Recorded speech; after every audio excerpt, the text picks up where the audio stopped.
행하지 아니함이로라.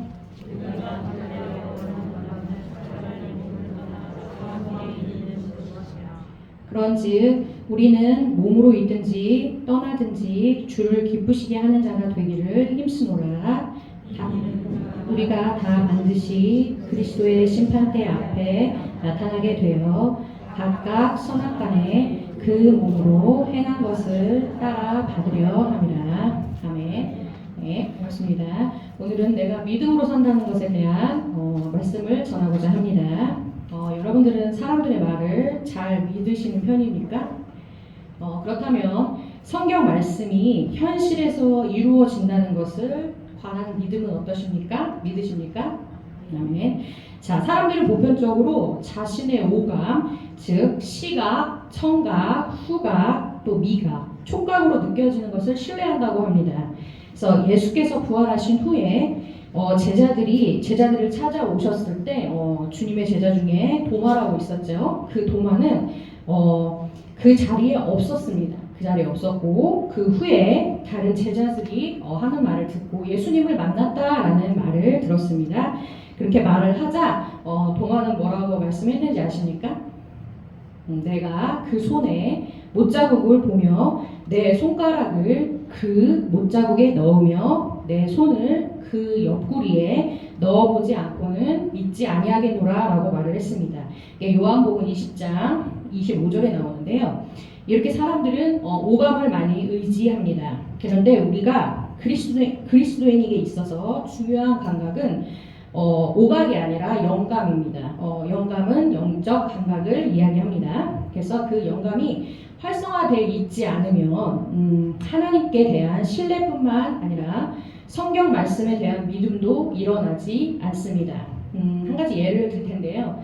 미국의 소설가 리처드 바크라는 사람이 있습니다. 이 사람의 대표작인 갈매기의 꿈이라는 책이 있는데요. 이 책은 신비주의 소설이라고 하거든요. 근데 이 신비주의 소설의 내용은 전직 비행사였던 작가가 비행에 대한 꿈과 신념을 실현하고자 끝없이 노력하는 갈매기 조나단 리빙스턴의 일생을 통해서 모든 존재의 초월적 능력을 일깨워준 우화영적의 신비주의 소설이라고 합니다. 그래서 조나단 리빙스턴은 단지 먹이를 구하기 위해 하늘을 나는 다른 갈매기와는 달리 비행 그 자체를 사랑하는 갈매기입니다. 그래서 멋지게 날기를 꿈꾸는 조나단은 진정한 자유와 또한 또 자아 실현을 위해 고단한 비상의 꿈을 꿉니다. 조나단의 이러한 행동은 갈매기 사회의 오랜 관습을 저항하는 것으로 여겨져서 다른 갈매기들로부터 따돌림을 당하게 되고 끝내 그 무리로부터 추방당하게 됩니다. 그래서 동료들의 배척과 자신의 한계에도 좌절하지 않고 끊임없는 자기 수련을 통해서 완전한 비행수를 터득한 갈매기 조나단은 마침내 무한한 자유를 누릴 수 있는 초현실적인 공간으로까지 날아올라서 꿈을 실현하게 됩니다. 그러나 조나단은 자기의 만족에 그치지 않고 동료 갈매기들을 초월의 경지로 도달하는 그런 리더의 길로 이끌게 되는 그런 갈매기가 된다는 내용을 담고 있습니다. 자, 이 작품은 가장 높이 나는 새가 가장 멀리 본다라는 진정한 삶을 향한 깨달음을 전하는 메시지를 담고 있습니다. 그래서 조나단 리빙스턴은 다른 갈매기들이 해변에서 혹은 인간 세상의 쓰레기들에서 썩은 고기를 차지하려고 싸울 때 자신은 더 높이 날기 위하여 창공을 비행하고 있습니다. 결국 조나단은 높은 하늘에서 넓은 세상을 바라보게 됩니다.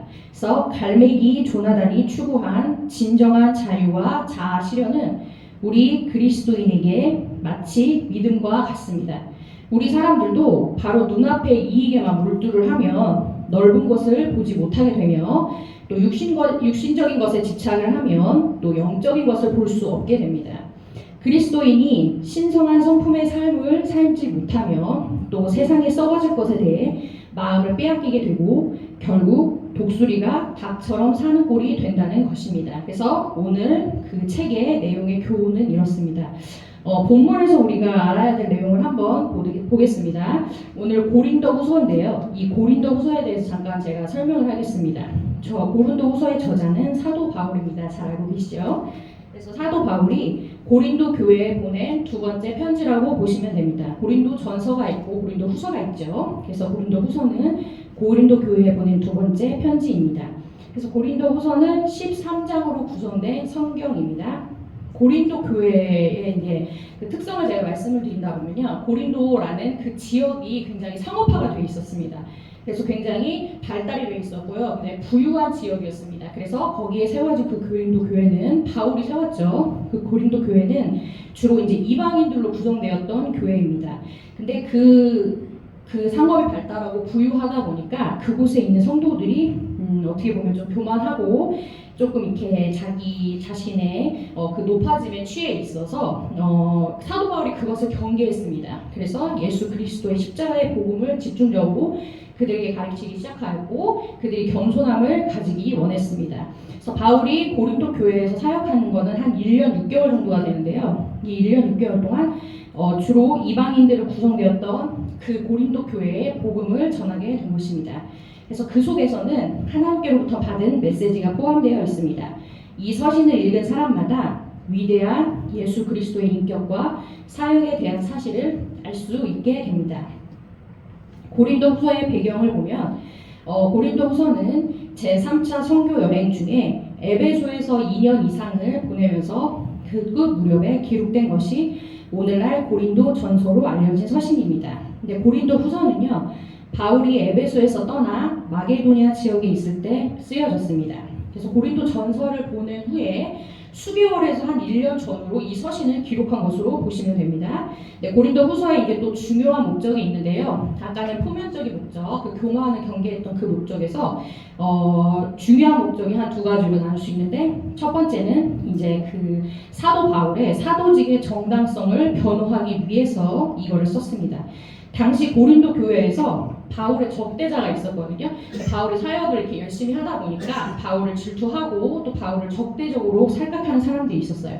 이들은 거짓 교사들이라고 하는데요. 이 거짓 교사들은 바울이 진정한 의미에서 사도가 아니라고 선동했습니다. 그리고 이러한 상황에서 바울은 자신의 입장을 밝히는 것이 필요했습니다. 그래서 고린도 후서에서 바울은 거짓 교사들로부터 받은 도전과 비판을 다루면서 자신의 사도직과 권위를 변호하기 위해 이 고린도 후서를 썼습니다. 또 두 번째 중요한 목적은 고린도 교회와의 왜곡된 관계를 바로잡기 위해서입니다.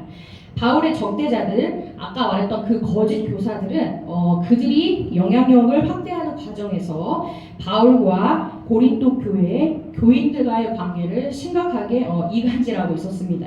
그래서 이런 상황에서 바울은 고린도 교회 사이에 고린도 교회의 진리의 복음을 다시 확실히 전달하고 그 다음에 바울과 고린도 교회 사이에 사랑의 관계를 회복하는 것이 필요했습니다. 그래서 이 편지를 쓰게 되었는데요. 그 사랑의 내용은 그는 하나님의 은혜를 충분함과 삶을 변화시키는 복음의 능력을 강조했습니다. 즉 예수 그리스도가 십자가에 달려 돌아가셔서 나를 구원하셨다는 그 복음을 집중적으로 가리키는 것입니다. 그래서 오늘 말씀 본문으로 들어가자 보면은 오늘 본문 설명을 좀 제가 하겠습니다. 그래서 이 본문은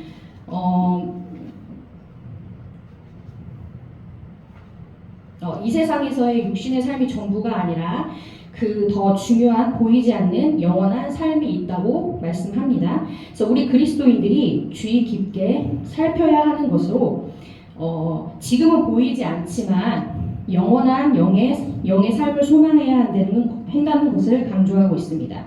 본문 4장 18절과 5장 1절을 같이 읽어보시겠습니다. 본문 4장 18절과 5장 1절입니다.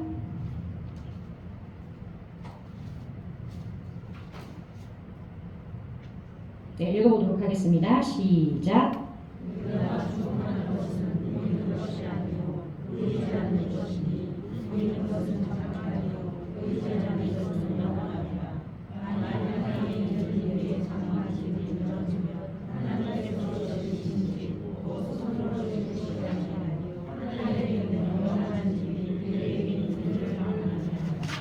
네. 그래서 이 말씀이 무엇을 의미하는지 아시겠습니까? 이 말씀이 무엇을 의미하는지? 이거 쉽게 말해서 잠깐 있다가 없어질 보이는 것에 집착하지 말고 하늘에 있는 영원한 집을 소망하라는 말씀입니다. 그래서 우리 시대에서는 이 말씀을 귀담아 들어야 됩니다. 지금 이 나라의 교회들이 눈에 보이는 세상의 것에 집착하고 있습니다. 천국이든 지옥이든 지금 당장은 보이지도 않고 느낄 수도 없으니 별로 중요하지 않다고 생각하는 것입니다. 이는 영적인 감각이 무뎌졌기 때문입니다. 주님이 이제라도 부르시면은 우리는 당장 이 육신을 떠나야 합니다. 그런데도 사람들은 너무나 태평스럽게 주님을 만날 준비를 하지 않습니다. 그래서 우리의 이 육신은 그렇게 강하지가 않습니다. 4장 7절에 표현한 대로 우리 육신은 깨지기 쉬운 질그릇과 같습니다. 이 질그릇 같은 이 육신은 나이가 들면서 낡아집니다. 하지만 우리의 영은 주님 만날 날이 다가올수록 더욱더 새롭게 됩니다. 그래서 본문 9절에서 10절 한 번 더 보시겠습니다. 9절에서 10절입니다. 네, 읽어보도록 하겠습니다. 시작.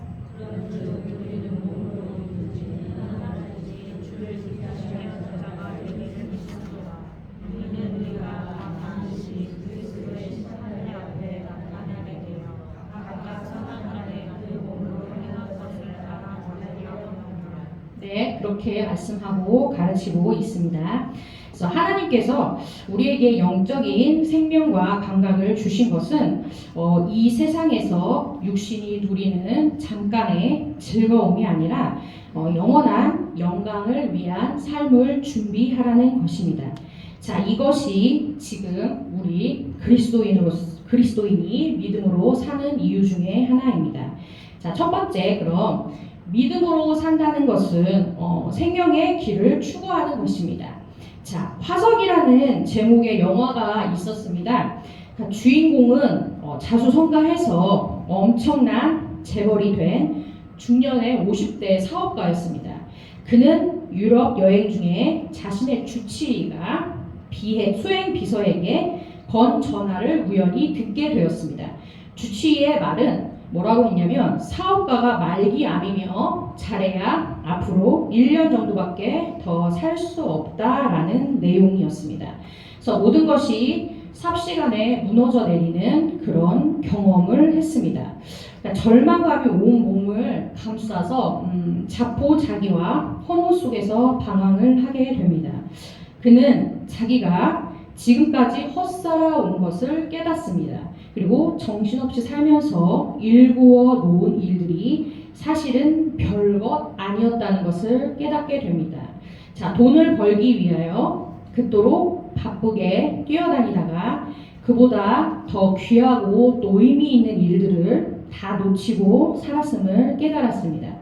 그는 죽음을 1년을 앞두고 비로소 정신을 차리고 자신을 보게 된 것입니다. 그래서 그는 참으로 오랜만에 자기를 키워준 계모를 찾아가 고개를 숙여 감사했습니다. 하나밖에 없는 동생을 만나서 나란히 누워 하룻밤을 지내며 형제의 우애를 되새기고 밤을 보냈습니다. 수십 년 만에 옛 전우도 방문했습니다. 그리고 아내가 죽은 이후로 의도적으로 잊으려 했던 말들도 떠올랐습니다. 그 말은 아내가 살아있을 때 뭐라고 얘기를 했냐면 늘 예수를 믿으라 라고 얘기를 했습니다. 하면서 들려주던 말이 있는데요. 전도서 1장의 말씀이었습니다. 그 내용은 헛되고 헛되며 헛되고 헛되니 해 아래 있는 모든 것이 헛되도다 라는 말씀이었습니다. 그래서 지금까지의 노력과 분투와 분주함은 오로지 자기 자신과 두 딸만을 위한 것이었음을 깨닫고 또 자신도 별 수 없는 인생임을 알게 됩니다. 그래서 죽음을 앞두고서야 그는 인생을 먹고 살기 위한 삶 그 이상 이하도 아니며 창조자가 준 시간은 귀중한 선물이라는 것을 조금씩 깨닫게 됩니다. 자, 그렇다면 앞으로 남은 몇 달을 어떻게 살 것인가 라는 생각에 잠긴 채 이 영화는 결말이 없고 그대로 막을 내리게 됩니다. 자, 여기서 생각을 좀 해볼 수 있는데요. 만약 여러분이 이 주인공이라면 앞으로 남은 몇 달을 어떻게 사시겠습니까? 대답 한번 해보세요. 어떻게 살고 싶습니까? 만약 내가 지금 한두 달밖에 살지 못한다, 혹은 두세 달밖에 살지 못한다라면 어떤 일을 하시겠습니까? 대답이 안 나오네요. 그냥 자유롭게 말씀해보세요. 만약에 내가 두세 달만 살 수 있다라고 하면 내가 무슨 일을 하고 싶으신지 말씀해보세요. 없으십니까? 네? 유언을 하고 싶지.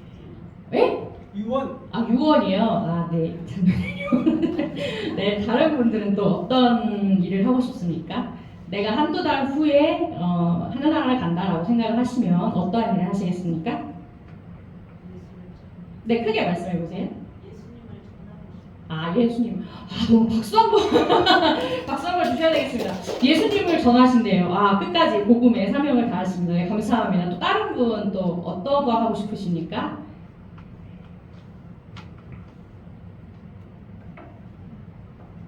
네, 한 번만 더 말씀해 주시면 감사하겠는데 어떠한 일을 하고 싶으십니까?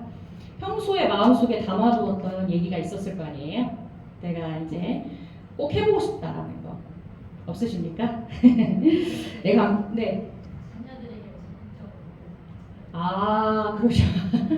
맞아요. 예, 그렇게 하셔도 예, 감사합니다. 네, 맞습니다. 네, 다 감사하고요. 다 맞는 말입니다. 근데 아마 내가 죽기 직전까지 돈을 벌어야겠다라고 생각하시는 분들은 없으시겠죠. 그렇죠? 이렇게 말씀해 주신 것처럼 마지막 순간까지는 돈벌이를 하겠다는 사람은 거의 없으실 거예요. 아마 중요한 거는 내가 가치 있는 일을 하겠죠. 그쵸? 한두 달밖에 남지 않았으니까. 예를 들면, 가치 있는 일을 잠깐 설명을 하자면, 전도가 있을 것입니다. 예, 우리 홍보사님께서 말씀하신 것처럼 제일 중요한 전도, 우리 하나님께서 말씀하신 지상 명령이 전도죠. 그래서 우리 죽을 때까지 전도를 해야 됩니다. 이 전도의 사명을 다 띄고 있습니다. 우리는 평신도 사역자라고 생각을 하시면 됩니다. 그래서 죽을 때까지 믿지 않는 영혼들이 많이 있습니다. 저희 주변에도 그렇고, 그래서 그 주변에서 전도를 꼭 한 번씩은 해보시기 바랍니다. 그래서 그 영혼이 이 자리로 돌아올 때 굉장한 뿌듯함을 느끼고 또 성령님께서 부어주시는 그런 임재를 경험하실 수 있을 것입니다. 그래서 전도를 한번 해보셨으면 좋겠고요. 또 구제 헌신이 있습니다. 할 게 많죠, 그렇죠? 내 것으로 남을 도와주는 구제도 있고 또 선교를 할 수도 있고 또 그렇습니다. 그리고 하늘나라의 상급을 쌓기 위해 노력하는 일들이 있을 것입니다. 지금은 이제 제가 시한부 사는 걸로 설명을 드렸지만 꼭 그게 아니어도 현실은 제가 믿음으로 살 수 있는 방법에 대해서 지금 설명을 하는 것입니다. 그래서 꼭 그 날짜가 얼마 남지 않았다고 생각하지 마시고 지금부터 하늘나라를 준비하신다고 생각하시면 좋을 것 같습니다. 우리는 날마다 천국을 준비해야 됩니다. 예, 아시겠죠? 천국이 먼 이야기가 아닙니다. 지금부터 준비하고 죽을 때까지 말씀 보고 예배하고 기도하고 그런 삶을 살아야 됩니다. 그래서 항상 예수님이 언제 오셔도 내가 천국 갈 수 있는 준비를 하고 사셔야 됩니다. 네, 그래서 정말 하루하루가 소중한 시간이 될 것입니다. 그래서 베드로전서 4장 7절에 보면은 사도 베드로는 이러한 심정으로 성도들을 권면합니다. 만물이 마지막이 가까워 왔으니 그러므로 너희는 정신을 차리고 근신하여 기도하라. 삶의 시간이 얼마 남지 않았으니 정신을 차리고 마음을 동이고 기도하라고 하십니다. 그러면 정신을 차리고 마음을 동이고 기도를 하려면 무엇을 해야 합니까? 우리 본문 1절에서 5절 같이 한번 읽어보시겠습니다. 1절에서 5절입니다. 네, 시작. 만일 땅에 있는 우리의 장막집이 무너지면 하나님께서 지으신 집 곧 손으로 지은 것이 아니요 하늘에 있는 영원한 집이 우리에게 이르는 줄 아느니라. 참으로 우리가 여기 있어 탄식하며 하늘로부터 오는 우리 처소로 덧니기를 간절히 사모하노라. 이렇게 입음은 우리가 벗은 자들로 발견되지 않으려 함이라. 참으로 이 장막에 있는 우리가 짐진 것 같이 탄식하는 것은 벗고자 함이 아니요 오히려 덧입고자 함이니 죽을 것이 생명의 삼킨 바 되게 하려 함이라. 곧 이것을 우리에게 이루게 하시고 보증으로 성령을 우리에게 주신 이는 하나님이시니라. 아멘. 내용이 조금 어렵죠? 네, 제가 단어 풀이부터 해드리겠습니다. 단어 풀이부터 해보자면 장막집이란 일시적인 거주이지인 천막을 얘기합니다. 그리고 인간의 육체를 의미하고 있습니다. 또 무너지면이라는 말은 육신의 죽음을 의미합니다. 그리고 하늘에 있는 영원한 집은 다 아시죠? 어딜까요? 네, 천국입니다. 그리고 하나님 나라에서 살게 될 영원히 썩지 아니한 신령한 몸을 의미하고 있습니다. 그래서 벗은 자들로 발견되지 않으려 함이라는 말은 영원한 삶을 위한 예복을 준비해야 함을 의미합니다. 즉, 이 세상에서 육신으로 살 때 영원한 하나님 나라에서의 삶을 준비해야 된다는 의미입니다. 그래서 이 예복은 요한계시록 19장 8절에 이렇게 나와 있는데요. 그에게 빛나고 깨끗한 세마포 옷을 입도록 허락하셨으니 이 세마포 옷은 성도들의 옳은 행실이로다 라고 하십니다. 자, 지금 우리가 주님께서 명하신 일들을 순종하여 믿음으로 행하는 것이 하나님 나라에서 우리의 예복이 됩니다. 그래서 이렇게 우리는 비록 지금 육신으로 세상에 살지만 영원한 집을 생각하며 사는 것이 믿음으로 사는 길이며 생명을 추구하는 길입니다. 자, 그러면 내 삶에서 믿음으로 산다는 것은 어떤 것인지 알아보도록 하겠습니다. 자, 고아들의 아버지이자 기도의 사람인 조지 뮬러가 있습니다. 많이 들어보셨죠? 이 조지 뮬러 목사님에 대한 일화인데요. 이 뮬러 목사님은 일생 동안 고아들을 돌보았습니다. 그리고 고아들을 위해서는 많은 돈도 필요했습니다. 그러나 단 한 번도 사람들에게 저희를 좀 도와주십시오. 우리 고아들이 먹을 것이 없습니다. 라고 요청한 일이 없었다고 합니다. 다만 하루하루를 하나님의 인도하심으로 살았으며 모든 것을 하나님의 뜻에 맡기고 살았기 때문에 아무런 염려나 갈등이 없었다고 합니다. 이제 한 번은 이제 고아원에 이제 운영하고 있는데 이 고아원에 양식이 모두 바닥이 났다고 합니다. 그래서 점심 끼니가 없었다고 합니다. 고아원의 총무가요, 뮬러 목사님에게 어떻게 해야 하느냐라고 가서 여쭤봤습니다. 그때 목사님은 전과 같이 식사 시간이 되면 그냥 아이들 식당에 앉히고 배식을 준비하고 기다리라 라고 말씀을 했습니다. 이제 식사 시간이 다가옵니다. 지금쯤은 배식이 이루어져야 하는 시간인데요. 그런데 음식이 생겼을까요? 생겼을까요? 네. 결국은 생겼는데요. 그때 그 시간까지도 음식은 준비되지 않았습니다. 그리고 그러니까 마음이 조급해진 총무가 다시 뮬러 목사님에게 뭐라고 말을 했냐면요. 목사님, 기도만 한다고 되겠습니까? 지금이라도 빨리 나가서 바깥에 음식을 찾으러 가야 되지 않겠습니까? 라고 퉁명스럽게 얘기를 했습니다. 그러자 목사님은 뭐라고 말씀하셨냐면은 하나님께서 준비하실 테니까 기도하고 기다리라 라고 말씀을 했습니다. 자, 그런데 바로 그 시간에 고아원 정문으로 트럭이 하나 들어왔습니다. 그리고 그 트럭은 빵을 가득히 싣고 있었습니다. 근데 그 빵을 가득히 싣고 왔던 그 배달 기사가 뭐라고 얘기를 했냐면 배달처의 사정으로 빵을 배달하지 못하고 돌아가는 길에 고아원이 있어서 들렸다라고 말을 했습니다. 자, 그러면서 빵을 그냥 드려도 되겠습니까? 라고 여쭤봤어요. 그러자 그 빵을 받고 맛있는 점심을 아이들은 먹을 수 있게 되었습니다. 그 이후 믿음이 없었던 총무는 해임되었다고 합니다. 자, 이 믿음이라는 것이 단순히 입으로 믿습니다. 그냥 내가 믿습니다 라고 말한다고 해서 믿음이 생길까요? 그것은 아니겠죠. 자, 의심이나 의혹이 단 1%라도 들어있지 않은 하나님께 인정받은 온전한 믿음이어야 됩니다. 이 믿음이 그리스도인의 삶에서 능력을 일으키는 원동력이 될 것입니다. 자, 예수께서 마가복음 9장 23절에 이렇게 말씀하십니다. 할 수 있거든이 무슨 말이냐? 믿는 자에게는 능히 하지 못할 일이 없느니라. 그리고 요한복음 14장 12절에 보면 내가 진실로 진실로 너희에게 이르노니 나를 믿는 자는 내가 하는 일을 그도 할 것이요 또한 그보다 큰 일도 하리니라고 말씀하셨습니다. 자, 이런 믿음은 지금처럼 우리가 마지막 때를 살고 있다고 하잖아요. 지금처럼 이 마지막 때를 사는 우리들에게는 절대적으로 필요한 것입니다. 그런데 정말 많은 그리스도인들이 믿음에는 인색하고 어떻게 보면 좀 우유부단한 태도를 취할 때가 있습니다. 자, 하나님 말씀을 듣고 좋은 말씀이라고 생각은 하지만 그 말씀이 내게 엄청난 능력이라는 것은 믿지 못하고 그 사실을 잊고 있는 사람이 많이 있습니다. 삶이 고달프고 시련이 많고 염려하는 일들이 우리 주변에는 굉장히 많이 있습니다. 그렇지만 하나님의 말씀이 이 모든 것을 치유하고 회복하는 능력이라는 사실을 모르고 있습니다. 자, 마치 우물을 곁에 두고도 목말라하고 허덕이는 형상과 같습니다. 이렇게 그리스도인들이 온전한 믿음을 갖지 못하는 이유는 믿음이 위대하지만 눈으로 보거나 손으로 잡을 수 없는 추상적인 것이기 때문입니다. 히브리서 11장 1절에 보면은 아주 중요한 말씀이고 또 많이 아는 말씀이죠. 믿음은 바라는 것들의 실상이요 보지 못하는 것들의 증거라고 정의를 합니다.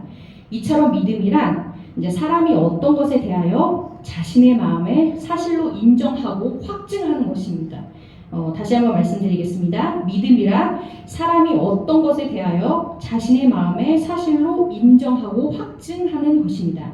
하지만 믿음이라는 것이 자신의 마음속에 추상적인 존재로 머물러 있는 한은 아무리 훌륭한 믿음이라 할지라도 아무런 능력을 나타낼 수 없게 됩니다.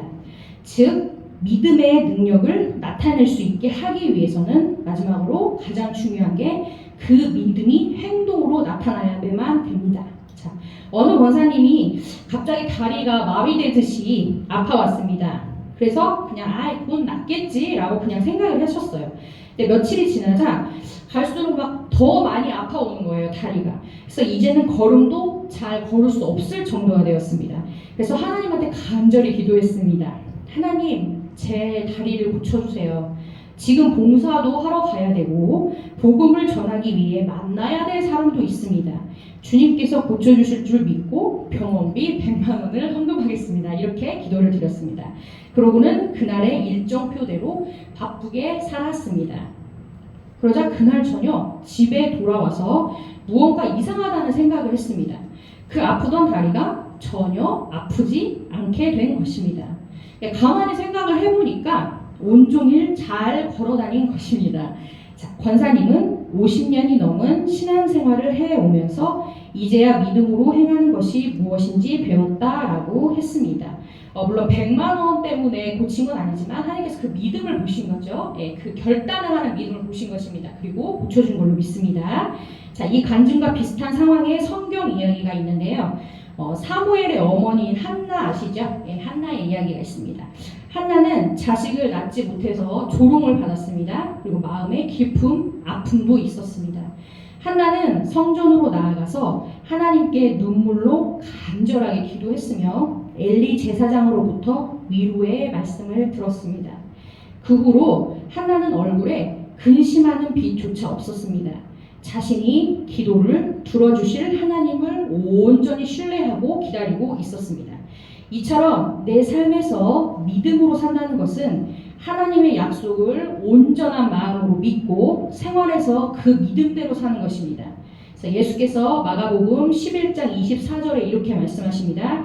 그러므로 내가 너희에게 말하노니 무엇이든지 기도하고 구하는 것은 받은 줄로 믿으라. 그리하면 너희에게 그대로 되리라. 아멘. 이처럼 믿음으로 산다는 것은 내가 기도한 것을 이미 내게 이루어졌다고 믿고 생활하는 것입니다. 내가 오감으로 느끼지 못하여 잘 믿어지지 않는다면은 믿음을 구하시고 동시에 감사하십시오. 하나님을 의지하는 사람을 성령께서 도와주십니다. 본문 4절에 곧 이것을 우리에게 이루게 하시고 보증으로 성령을 우리에게 주신 이는 하나님이시니라 라고 말씀하고 있는데요. 성령께서 우리의 보증이 되심을 말씀하십니다. 그래서 믿음이 어렵다고 생각하면 한없이 어렵습니다. 하지만 한 걸음씩 하나님을 믿고 자신을 맡기고 감사하기를 연습한다면 자신도 모르게 믿음이 성장할 것입니다. 그리고 하나님 앞에 부끄러움 없이 서게 될 것입니다. 이렇게 믿음을 연습하며 하나님의 은혜와 능력의 자리로 나아가시기를 모든 성도님들에게 축복드립니다. 아멘. 기도하시겠습니다. 하나님 감사합니다. 오늘 이렇게 은혜의 자리로 불러주시고 함께 예배를 드리게 해주셔서 감사합니다. 오늘 말씀처럼 나의 기도를 들어주시는 하나님을 온전하게 신뢰하며 살게 해 주시옵소서. 또 삶 속에서 하나님의 약속을 온전한 마음으로 믿으며 생활에서 행동으로 그것을 실천하며 살게 도와주시옵소서. 그리고 믿음으로 살 수 있도록 성령님의 도우심을 구하며 항상 감사하며 살 수 있게 해주세요. 우리를 사랑하시는 예수님의 이름으로 기도드립니다. 아멘. 네, 545장 찬양 한 장 하시고 주기도문으로 예배 마치시겠습니다. 545장입니다.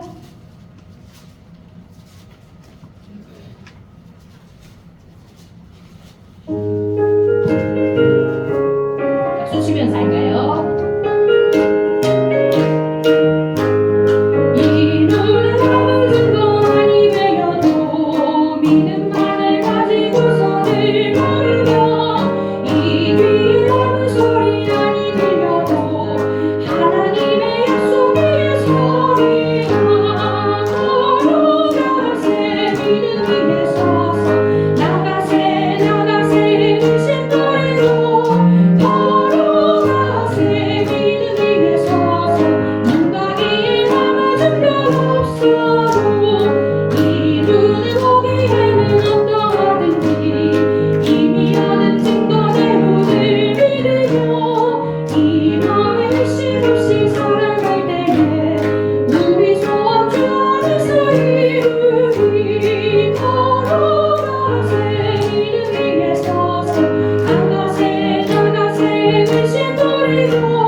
예배 마치시도록 하겠습니다. 하늘에 계신 우리 아버지의 이름을 거룩하게 하시며 아버지의 나라가 오게 하시며 아버지의 뜻이 하늘에서와 같이 땅에서도 이루어지게 하소서. 오늘 우리에게 일용할 양식을 주시고 우리가 우리에게 잘못한 사람을 용서하여 준 것 같이 우리 죄를 용서하여 주시고 우리를 시험에 빠지지 않게 하시고 악에서 구하소서. 나라와 권능과 영광이 영원히 아버지의 것입니다.